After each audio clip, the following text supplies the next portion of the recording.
दिया है। आपकी दोनों आँखें क्यों दी हैं? वो हरण करना चाहता, गर्भ से ही तुम्हें अंधा बना देता, गर्भ से ही तुम्हें मूर्ख बना देता, गर्भ से ही तुम्हें अपंग बना देता, गर्भ से ही तुम्हें किसी लायक नहीं रखता।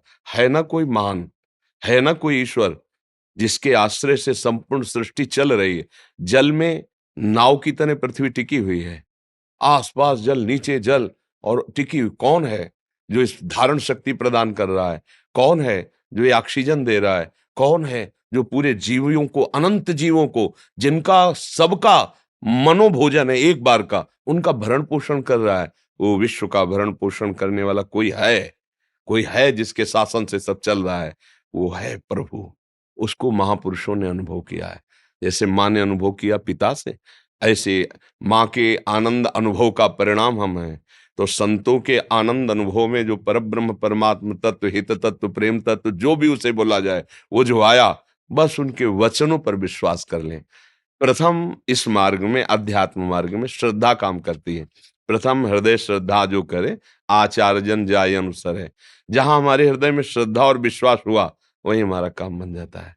भगवान के सिवा किसी की सत्ता नहीं है।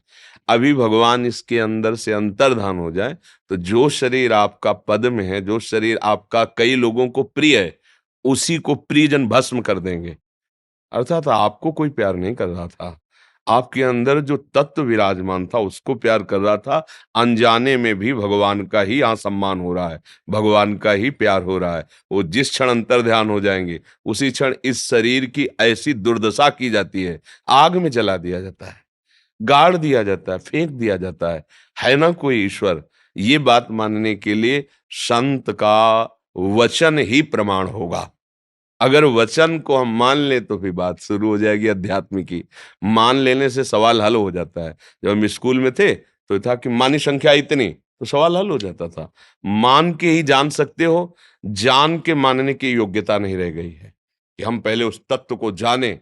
इसके लिए पहले मानना पड़ेगा, गुरु मानना पड़ेगा, उनके वचनों को मानना पड़ेगा, शास्त्रों की बात माननी पड़ेगी। श्रद्धावान लभते ज्ञानम तत्परः संयतेन्द्रियः ज्ञानम लब्ध्वा पराम शांति मचिरेणादि। पहले प्रबल श्रद्धा के द्वारा गुरुजनों की बात, शास्त्र की बात मानी, तब उसे ज्ञान हुआ कि मैं व्यर्थ में अपनी जीवनी शक्ति को भोगों में नष्ट कर रहा हूं। अब इंद्रियों को शासन में लिया, संयतेन्द्रिय जितेंद्रिय हुआ, तब उसको असली ज्ञान हुआ। फिर वो देख पाता है अपने हृदय में नारायण या गौर श्याम को, हृदय निकुंज यही भगवान को प्राप्त कर लेता है और तृप्त हो जाता है। उन्हीं भगवान में तो अब ना कोई चाह रह गई, ना कोई लालसा, ना कोई दुख, ना कोई सुख। महान प्रसन्नता, अखंड प्रेम, अखंड आनंद। तो अब इस मार्ग, अध्यात्म मार्ग कोई संसारिक मार्ग तो है नहीं। अब इस मार्ग में विश्वास पूर्वक चलना चाहिए और संत संग ही इसका मूल है। अगर संत का संग नहीं है तो अध्यात्म में प्रवेश ही नहीं हो सकता।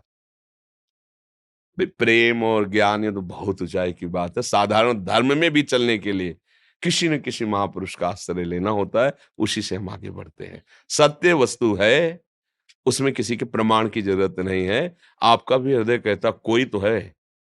ऐसा किसी का हृदय नहीं है जो कहे नहीं जानता कोई भगवान भगवान। हम एक बार ऐसा उसको घुटने टेकना पड़ेगा कि एक बार उसे लगेगा कोई है मुझे बचा ले। सबको लगेगा इस जीवन में क्योंकि है वो परम तत्व है वो।